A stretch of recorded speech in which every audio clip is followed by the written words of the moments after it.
오늘 또 화요일 같이 큐티 말씀 나누려고 해요. 그래서 오늘 오후에 또 비가 되게 많이 온다고 하는데 빗길 조심하셨으면 좋겠어요.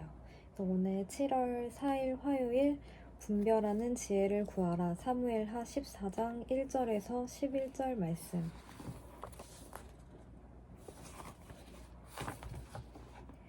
스루야의 아들 요압이 왕의 마음이 압살롬에게로 향하는 줄 알고 드고아의 사람을 보내 거기서 지혜로운 여인 하나를 데려다가 그에게 이르되 청하건대 너는 상주가 된 것처럼 상복을 입고 기름을 바르지 말고 죽은 사람을 위하여 오래 슬퍼하는 여인같이 하고 왕께 들어가서 그에게 이러이러하게 말하라고 요압이 그의 입에 할 말을 넣어주니라. 드고아 여인이 왕께 아를 때에 얼굴을 땅에 대고 엎드려 이르되 왕이여 도우소서 하니 왕이 그에게 이르되 무슨 일이냐 하니라. 대답하되 나는 진정으로 과부니이다. 남편은 죽고 이 여종에게 아들 둘이 있더니 그들이 들에서 싸우나 그들을 말리는 사람이 아무도 없으므로 한 아이가 다른 아이를 쳐 죽인지라. 온 족속이 일어나서 당신의 여종 나를 핍박하여 말하기를 그의 동생을 쳐 죽인 자를 내놓으라. 우리가 그의 동생 죽인 죄를 갚아 그를 죽여 상속자 될 것까지 끊겠노라 하니 그러한즉 그들이 내게 남아있는 숯불을 꺼서 내 남편의 이름과 씨를 세상에 남겨두지 아니하겠나이다 하니 왕이 여인에게 이르되 내 집으로 가라. 내가 너를 위하여 명령을 내리리라 하는지라. 드고아 여인이 왕께 아뢰되 내 주 왕이여 그 죄는 나와 내 아버지의 집으로 돌릴 것이니 왕과 왕위는 허물이 없으리이다. 왕이 이르되 누구든지 내게 말하는 자를 내게로 데려오라. 그가 다시는 너를 건드리지도 못하리라 하니라. 여인이 이르되 청하건대 왕은 왕의 하나님 여호와를 기억하사 원수 갚는 자가 더 죽이지 못하게 하옵소서. 내 아들을 죽일까 두려움나이다 하니 왕이 이르되 여호와께서 살아계심을 두고 맹세하노니 내 아들의 머리카락 하나도 땅에 떨어지지 아니하리라 하니라.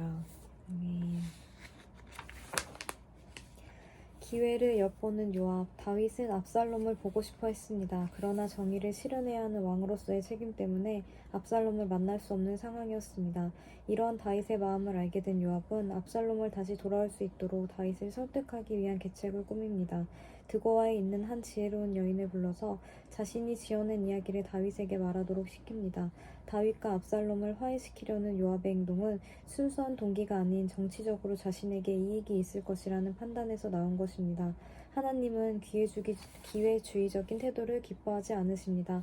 자신의 목적에 따라 신앙과 신의를 버리는 태도를 버려야 합니다. 하나님은 언제나 진실함으로 하나님과 사람을 대할 때 기뻐하십니다. 다윗을 설득하는 드고아 여인. 요압의 요구대로 드고아 여인은 슬픔에 빠져있는 과부의 행색을 하고 다윗에게 꾸며낸 이야기를 전합니다. 여인은 자신에게 두 아들이 있는데 서로 싸우다 한 아들이 다른 아들을 죽였다고 말합니다. 그리고 온 집안 사람들이 형제를 죽인 아들의 죄를 갚아 그를 죽이려 하지만 그 아들이 이젠 하나밖에 없는 아들임을 호소하며 다윗에게 선처하는 판결을 요청합니다. 요압은 자신의 계략을 성취하기 위해 거짓으로 다윗의 마음을 흔들었습니다. 오늘날도 이처럼 악한 마음들이 성도와 교회를 흔들고 있습니다. 항상 깨어 기도함으로 악한 술수를 간파하는 지혜를 지녀야 합니다. 하나님의 말씀으로 악한 속삭임을 물리치며 나아가는 하루하루를 살아야 합니다.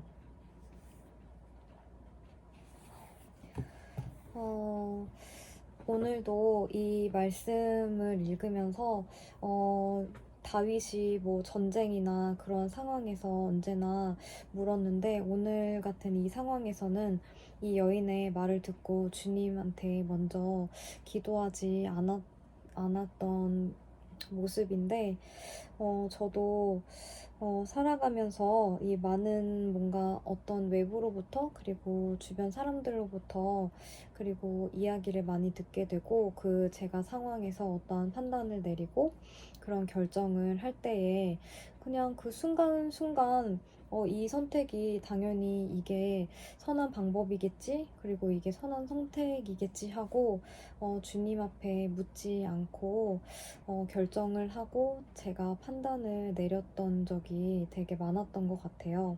그래서 저희가 살아가면서 선택의 순간들도 많고 뭔가 판단해야 될 상황들이 되게 많은데 그 상황 속에서 정말 빠르게 그 마음을 하나님께 먼저 물어야지 하는 이런 마음이 들기가 쉽지는 않은 것 같아요. 그래서 저도 이 주님께 어떠한 선한 뭔가 결정인 것 같더라도 주님께 먼저 한번 여쭈어보고 점검해보는 연습을 지금도 계속 하고 있는데 쉽진 않은 것 같아요. 그래도 이런 연습을 계속 하다 보면은 주님께 먼저 묻는 그런 것들이 좀 습관이 되지 않을까 싶어서 매일매일 저도 묻는 연습을 먼저 하려고 하고 먼저 결정을 내렸더라도 다시 주님 앞에 회개하고 다시 물으면서 요즘 그런 믿음의 길 가고 있는 것 같아요.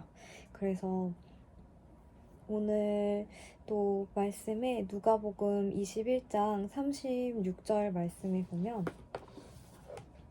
이러므로 너희는 장차 올 이 모든 일을 능히 피하고 인자 앞에 서도록 항상 기도하며 깨어 있으라 하시니라. 그래서 오늘 또 이 말씀 통해서 이 모든 일을 주님 앞에 물었을 때 뭔가 이런 악한 계략들이 저희를 뭔가 꾀하려고 하더라도 저희가 주님 앞에 먼저 묻고 기도로 도우심을 구하면 이 모든 악한 관계들도 능히 피하게 하시고 항상 깨어서 주님 앞에 나아가고 주님과 붙어 있을 때 저희를 피하게 하시고 또 그 기도를 통해서 또 알려주시는 주님을 오늘도 저희가 다 함께 경험했으면 좋겠어요. 그래서 오늘의 기도는 왕이신 하나님의 마음을 깨닫고 먼저 어떤 상황 속에서 저희의 뜻대로 결정하기보다 먼저 주님께 묻게 하소서. 악한 관계에 빠지지 않고 마귀를 대적하며 항상 깨어 기도하는 자 되게 하소서. 주님, 오늘도 이 말씀 통하여 저희가 매 순간순간 살아가는 동안 주님의 지혜와 능력이 필요함을 알게 해주심을 감사드립니다. 저희가 지혜가 많이 부족하나 그러나 주님께 구할 때 꾸짖지 않으시고 후히 그 지혜를 주시는 주님 앞에 오늘도 기도하오니 오늘도 저희의 모든 삶 속에서 모든 결정과 선택이 주님의 선하신 뜻대로 인도하시도록 먼저 주님께 묻고 그 결정을 주님 앞에 맡기며 주님을 신뢰하며 나아가는 걸음 되도록 주님 인도해 주세요. 비가 많이 오는 날씨에도 주님 저희를 보호하시고 오늘도 모든 상황 가운데 모든 악한 길은 피하게 하시고 오늘도 선하심으로 저희를 이끄실 오늘도 저희를 돌보시고 사랑하시는 우리 주 예수님의 이름으로 기도드렸습니다. 아멘.